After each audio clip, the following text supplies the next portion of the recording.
बात को समझ करके हमारे तमाम साथियों ने पार्टी ज्वाइन की है, उनको बहुत बहुत बधाई।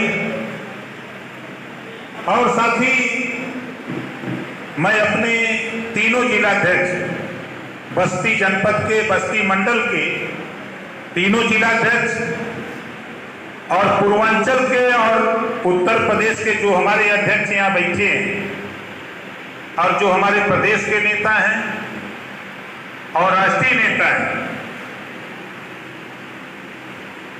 हम आप लोगों से कहना चाहूंगा, अभी आप लोगों की समीक्षा भाई विजय लाल जी ले रहे थे, मैं उसको पढ़ रहा था। पेपर देखने के बाद ऐसा महसूस होता है कि जिन लोगों ने प्रयास थोड़ा किया, उन्होंने थोड़ा काम जरूर कर लिया। जिन्होंने प्रयास करिएगा भाई पदाधिकारी साथियों, बस्ती मंडल में 13 विधानसभा सीटें आती हैं और मैं लड़ झगड़ करके आपके 13 में 3 विधानसभा का टिकट दिलाने का काम किया बस्ती मंडल में। लेकिन आपकी कमजोरी, हमारे संत कबीर नगर के नेताओं की कमजोरी, सिद्धार्थ नगर के नेताओं की कमजोरी, जो रिजल्ट नहीं दे पाए। नहीं तो आज आपके मंडल में 3 विधायक होते और पूरे देश में आपकी चर्चा होती। लेकिन आप लोग, हम जब संगठन की बात करते हैं, हम आपको समझाते हैं तो आप सोचते हैं कि क्या होगा। राजनीति में क्या होगा कोई नहीं जानता, कोई नहीं जानता था। बैठे हुए हैं माननीय दूधनाथ जी, विधायक जी, शायद ओम प्रकाश राजभर नहीं होता तो आज ये विधायक नहीं होते। क्यों कह रहा हूं इस बात को? 2 पार्टी के बीच में साबित बचाने को जब खेल हो रहा था टिकट बंटवारे का, तो समाजवादी पार्टी में एक यहाँ के कोई जेल में है, उनके बेटे के लिए एकदम आतुर हो गए। मैंने अपनी पार्टी के प्रमुख सचिव से कहा कि ये भी फॉर्म दे दो दूधनाथ जी को, इनसे कहो कि जाके जल्दी नॉमिनेशन करें। ये और इनके साथियों ने बड़ी मेहनत किया, गाड़ी रिस्क उठाया और लगभग 5 मिनट पहले अंतिम दिन नामांकन में आकर के ये भी फॉर्म जमा किया। नहीं जमा किया होता तो निर्दल घोषित हो जाती। और आज समाजवादी पार्टी के लोग बगल की सीट संत कबीर नगर जिले में लड़ रहे थे, ये साठगांठ करते हैं बीजेपी से और सपा और दोष देते हैं ओम प्रकाश राजभर का। यही जो विधायक जीता है, शायद भारतीय समाज पार्टी से समझौता नहीं हुआ होता तो वो चुनाव कतई नहीं जीत सकता। लेकिन वो महादेवा में समझौता कर लिया, महादेवा में समझौता कर लिया कि नहीं माननीय दूधनाथ राम को टिकट नहीं मिलना चाहिए। जिला जज जाके अखिलेश जी को समझा दिया, अखिलेश जी हमसे भिड़ गए। हमने कहा कि नहीं, आपकी सोच अलग। धरती पर जो खबर आ रही है वहां सिर्फ दूधनाथ के अलावा कोई माई कलाल चुनाव नहीं जीत सकता है, इसको आप लिखवा लो। जबरी हम लोगों ने टिकट दे दिया। संत कबीर नगर में हमारे नेता, हम सरकारते हैं संगठन बनाओ, तो सोचते हैं कि ओम प्रकाश राजभर ये हमारा काम है। नहीं, भरम मत पालो। एक एमएलए आप जीतते जीतते हार गए हो। आप सिद्धार्थ नगर बस्ती मंडल में 3 सीट दिलवा दिया। आप देखो आजमगढ़ में 10 विधानसभा सीटें, एक जिले में एक भी सीट नहीं मिल पाई। क्यों नहीं मिल पाई?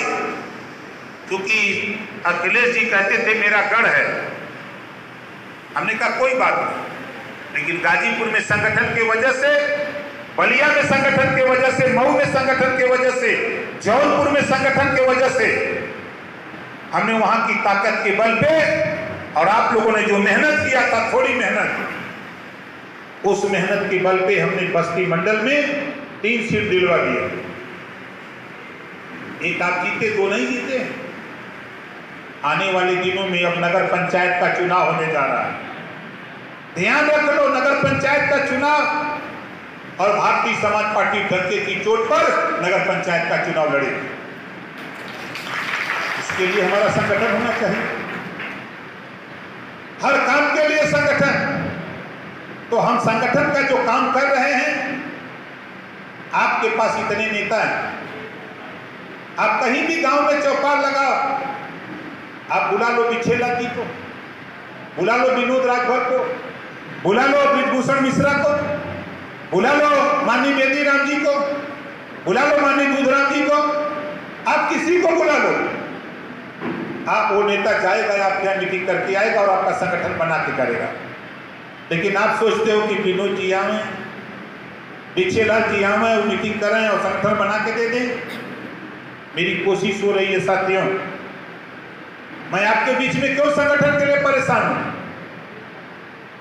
मैं बार बार कहता हूं कि दुनिया बिक सकती है, लेकिन ओम प्रकाश राजभर को धरती पर कोई खरीद नहीं सकता। और आने वाला कल थोड़ी सी मेहनत करो साथी। हमारे संत कबीर नगर के जिलाध्यक्ष, हमारे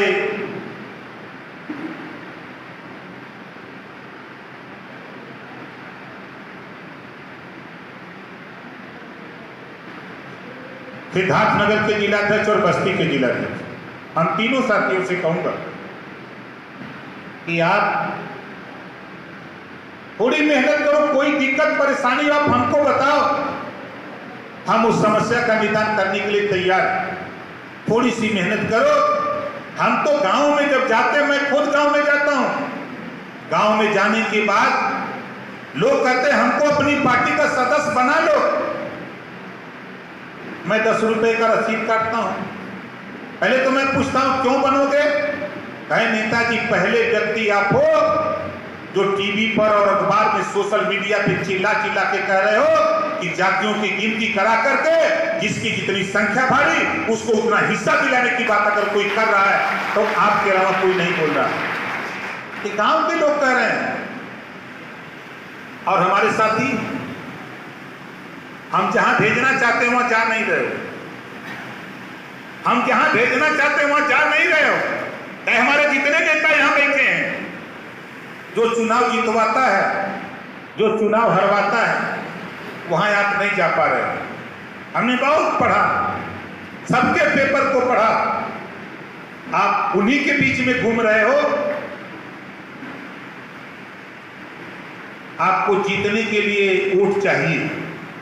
आप बताओ, आपके गांव में, आपके इलाके में नाई का, गोड़ का, पाल का, प्रजापति का, पासवान का, दुसाद का, धोबी का, धरकार का, ये बताओ वोट है कि नहीं है? बोलो ईमानदारी से, वोट है कि नहीं है?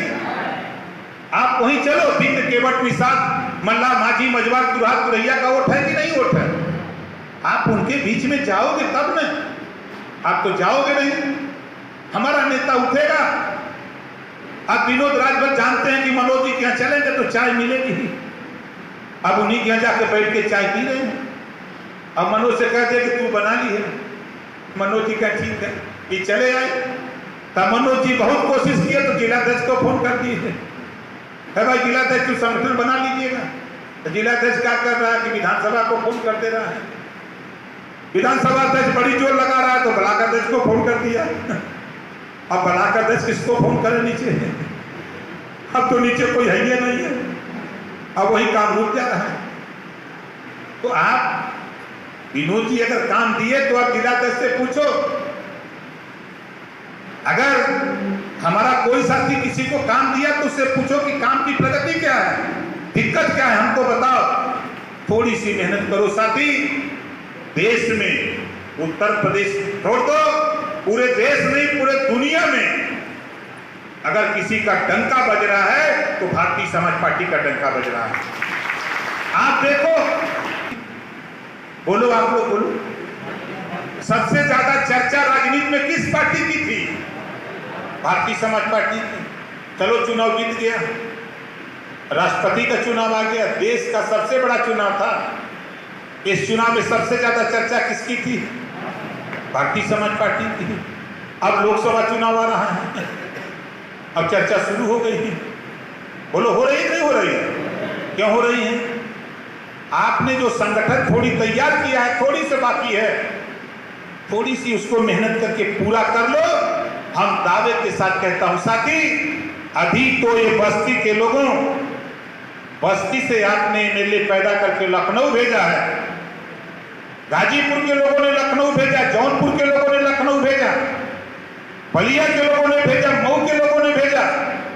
हम दावे के साथ कहता हूं उत्तर प्रदेश से महाराजा सुहेल देव जी का साफा दिल्ली की पंचायत में भेज करके दिखाऊंगा। देखिए आप बताओ कितने लोग चाहते हो कि दिल्ली की पार्लियामेंट में भी हम दिखें? हम मिल्स पार्टी, हमारा झंडा डंडा दिल्ली की पार्लियामेंट में देखना चाहते हो नहीं देखना चाहते हो? तो वहां देखना चाहते हो तो थोड़ा धरातल पे मेहनत कर दो। चिट्ठी का सारांश यही निकला। भाई ठीक है, उनका विचार हो सकता है, हमने तो एक सुझाव दिया उनको चुनाव से लेके अब तक। उन्होंने कहा कि नहीं मुझे कोई सुझाव की जरूरत नहीं है। ठीक है, आप मत मानो, आपने चिट्ठी दे दिया, हमने स्वागत कर लिया। अब चर्चा शुरू हो गई है, मीडिया से लेके अधिकारियों से लेके बड़ी चर्चा हो रही थी किधर जा रहे हैं। अब सोच लो कि अब शुरू कर दिया हूं दिल्ली के चुनाव, कभी बोलना अब टीवी अखबार सोशल मीडिया पे खाली चर्चा रहेगी तो लोकसभा के चुनाव को लेकर के भारतीय समाज पार्टी की चर्चा होगी। और आज हम लोगों ने कांग्रेस पार्टी को पीछे कर दिया, 2 एमएलए उसके बचे हैं, बहुजन समाज पार्टी का 1 एमएलए, और आज बसपा और कांग्रेस दोनों का जितना मिला के है उसका दुगुना अकेले भारतीय समाज पार्टी के एमएलए लखनऊ। आप बताओ, लोग तेरी ताकत नहीं समझते थे, लेकिन आज तेरी ताकत की गिनती हो रही है। आज गिनती क्यों हो रही है? अभी बड़ी संख्या में चौहान समाज के लोग रहते हैं, बड़ी संख्या में, लेकिन इनकी गिनती नहीं होती। बड़ी संख्या में आज के तारीख में 150 से ज्यादा विधानसभाओं में अकेले पटेल समाज की, कुर्मी समाज की कुवत है, चुनाव जीतने और जिताने की कुवत है, लेकिन उतनी चर्चा नहीं हो रही है। क्यों? आज कुशवाहा सात सैनी माली बड़ी संख्या में है, करीब 160 सीटों पर इसका प्रभुत्व है, लेकिन चर्चा नहीं है, क्योंकि ये अभी पिहुक रहा है, अभी डर रहा है कि क्या करें, किधर जाएं। अरे ओम प्रकाश राजभर के साथ आओगे तो बड़ा भाई बन के रहोगे, और नीचे जाओगे, आप चले जाओ यादव के साथ तो आपको लगेगा कि हमसे वो जाति व्यवस्था में निचली पादान पे है, आप नीचा दिखाई दोगे। ये ओम प्रकाश राजभर समझा रहा है। आज मेरे साथ यादव है, बड़ा भाई है, ब्राह्मण है, बड़ा भाई है, राजपूत है, यादव पटेल है, बड़ा भाई बन के रहेगा। लेकिन आप कहां सोच रहे हो? आपका दिमाग, हम क्या चाहते हैं? हम तो एक समान अनिवार्य फ्री शिक्षा चाहते हैं। हम तो प्रदेश में घरेलू बिजली का बिल माफ कराना चाहते हैं। घरेलू बिजली का बिल माफ होगा तो खाली मिश्रा जी का होगा, सबका ना होगा, तो चौहान जी का नहीं होगा, मौर्य जी का नहीं होगा, पटेल जी का नहीं होगा, यादव जी का नहीं होगा। हम तो चाहते हैं महंगाई से निजात मिले, हम चाहते हैं महंगाई से निजात मिले। आज कोई घर ऐसा नहीं है, हमारी माताएं बहनें बैठी हैं, सब लोग दुखी हैं। आज अंग्रेजों ने ऐसी व्यवस्था दे दिया कि हमारी आधे से ज्यादा कमाई शराब के पीआई में चली जा रही है। परिवार परेशान, बच्चे परेशान, माँ बाप परेशान। इस बात को लेकर ओम प्रकाश राजभर इकलौता अकेले, हम अपने साथियों को लेकर, संगठन को, पूरे प्रदेश में अगर कोई बाजा बजा रहा है शराबबंदी को लेकर के, तो भारतीय समाज पार्टी के अलावा कोई कमाई कला नहीं बजा रहा है। प्रश्न पत्र आता है, उस प्रश्न पत्र में 2 तरह का होता है कि प्राइमरी में पढ़ने वालों का सरकारी स्कूल का अलग और प्राइवेट में पढ़ने वालों का अलग। कोई ऐसी व्यवस्था है? नहीं। अगर नौकरी में मान पे भरते हो तो एक पेपर आता है, उसी तरह देश में एक समान शिक्षा की आवश्यकता है, ताकि कोई भी गरीब हो अमीर हो, वो जाकर के अगर इंटरव्यू दे रहा, परीक्षा दे रहा है, तो एक समान पेपर आवे। जब एक समान शिक्षा होगी तब वो एक समान जाकर के वहां लड़ सकता है, नहीं तो हमको आपको नीचे करने की कवायद हो रही साथी। इसको हमको आपको सोचने की जरूरत है। हम इस बात के लिए लड़ रहे हैं। आज हम कहते हैं कि जातिवाद जनगणना, आज इसी बस्ती मंडल में उठा के पूछो, बड़ी संख्या में यादव, बड़ी संख्या में ब्राह्मण राजपूत, बड़ी संख्या में पटेल, बड़ी संख्या में चमार, बड़ी संख्या में राजभर, बड़ी संख्या में मौर्य, सारी जातियां, लेकिन कोई का गिनती ना बा कि कितना वोट बा, कितना आबादी बा, इसकी कोई गिनती नहीं है साथी। इसी नाते बाबा साहब डॉक्टर अम्बेडकर जी ने संविधान में व्यवस्था दिया कि हर 10 साल पे जातियों की गिनती होनी चाहिए। कौन सी जाति देश की व्यवस्था में ऊंचाई पे गया, कौन नीचे रह गया, उसको हर तरह की सुविधा देकर 10 साल बराबर उसको आगे बढ़ाया जाए। फिर जनगणना होनी चाहिए, फिर उसको आगे बढ़ाने की बात ये बाबा साहब डॉक्टर अम्बेडकर ने दिया। और आज 1931 में जातिवाद जनगणना हुई। आज 90 दशक बीत गया, 90 साल हो गया, जातिवाद जनगणना नहीं हुई। इसी बात को तो हम लोग लड़ रहे हैं कि जब मीटिंग हो रही है, इसी तरह आपकी मीटिंग लखीमपुर खीरी, पीलीभीत, सीतापुर, हरदोई, शाहजहांपुर, बरेली मीटिंग हो रही है।